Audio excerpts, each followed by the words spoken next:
জীবনে প্রথমবারের মতো সনাতন ধর্মের বিয়েতে আসলাম। আইসাই বৃষ্টির কবলে পড়ে গেলাম। খাওয়া দাওয়াতে মানুষ খুবই অস্বস্তি বোধ করতেছে। বৃষ্টির পানিতে মানুষ চলাচলেরও খুব বিঘ্ন ঘটতেছে। বৃষ্টি একটু কমে গেছে, তাই খাওয়া দাওয়া আবারও স্টার্ট করে দিছে। তবে এই খাওয়া দাওয়ার শেষে বিয়ের আনুষ্ঠানিকতা শুরু হয়ে যাবে। বিয়ের আনুষ্ঠানিকতা শুরু হয়ে গেছে। এদিকে জামাইও প্রস্তুতি নিতেছে, সে ধুতি পড়তেছে। অন্যদিকে বউকেও প্রস্তুত করে নিয়ে আসতেছে স্টেজের দিকে। বউকে আনার সাথে সাথেই মানুষ আনন্দে উল্লাসে ফেটে পড়েছে। বউকে এনে এখানে দাঁড়া করিয়েছে একটু ফটোশুটের জন্য। ওমা, সামনে তাকিয়ে দেখি ক্যামেরাম্যানের অভাব নাই। এই যে এখানে এত ক্যামেরাম্যান দেখতেছেন, এরা কিন্তু কেউ বাংলাদেশি না, এরা নাইজেরিয়া এবং উগান্ডা থেকে আসা। ছবি তুলতে তুলতে অন্যদিকে যেন বর বসে আছে সে কথা ভুলেই গেছে। এদিকে বরের কাছে কনেকে দিয়ে অন্যদিকে সবাই নাচানাচি শুরু করে দিছে। কি বুড়া কি জোয়ান সবাই মিললাই উরুম সুরুম নাচানাচি শুরু করে দিছে। ও কি নাচ, বুড়েও নাচ ছাড়তেছে না। এই নাচার মাঝে দিয়েও নাকি কনে তার স্বামীর শাড়ি কিনে দিয়ে 7 বার ঘুরে ফেলছে এবং কি তাকে সালামও করে ফেলছে। তবে সেগুলোও নাকি ধর্মীয় কাজ।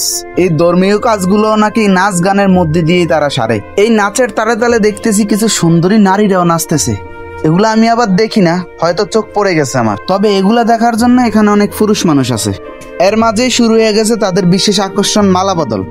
এই মালা বদল করতে করতেই আবার সবাই প্রস্তুতি নিয়ে নিছে বিয়ের কুঞ্জতে চলে যাবে।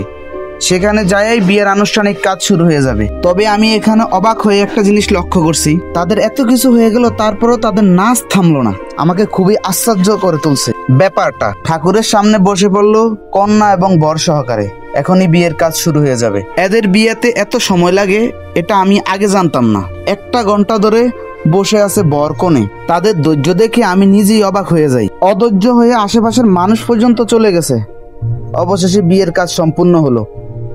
এদের বিয়েতে আরো একটি আকর্ষণীয় নাকি খেলা আছে, যেটাকে বলে আংটি লুকানো খেলা। বৃষ্টির কারণে সেই খেলাটা বাইরে আর হলো না।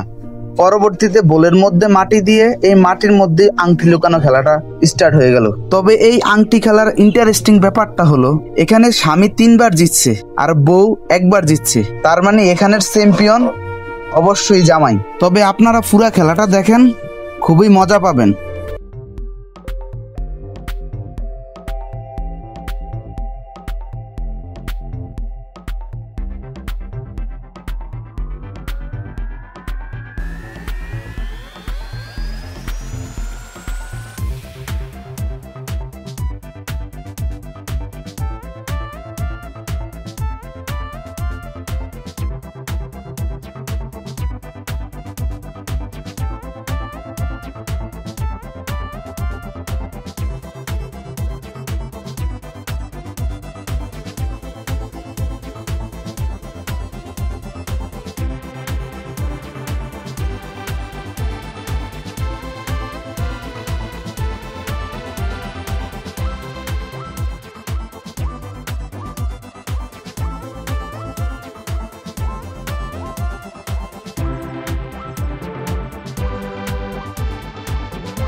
খেলা শেষ হওয়ার পর শুরু হয়ে গেল কলা গাছকে 7 বার ঘুরে তারপরে ঘরে যেতে হয়। তবে এই অদ্ভুত কিছু নিয়ম আমার জীবনের এই প্রথম দেখা। তবে এখানে একটা জিনিস বুঝলাম, তাদের এই আনুষ্ঠানিকতার মধ্যে মানুষ খুব আনন্দ ও মজা পায়। তবে তাদের বিয়ে শাদীর পর এখন কিছু পোলাপাইন ডিজে গান চালিয়ে উরুম সুরুম নাচানাচি শুরু করে দিছে। আমার জন্য এটা নতুন অভিজ্ঞতা, কারণ আমি এর আগে সনাতন ধর্মের কোনো বিয়ে দেখি নাই।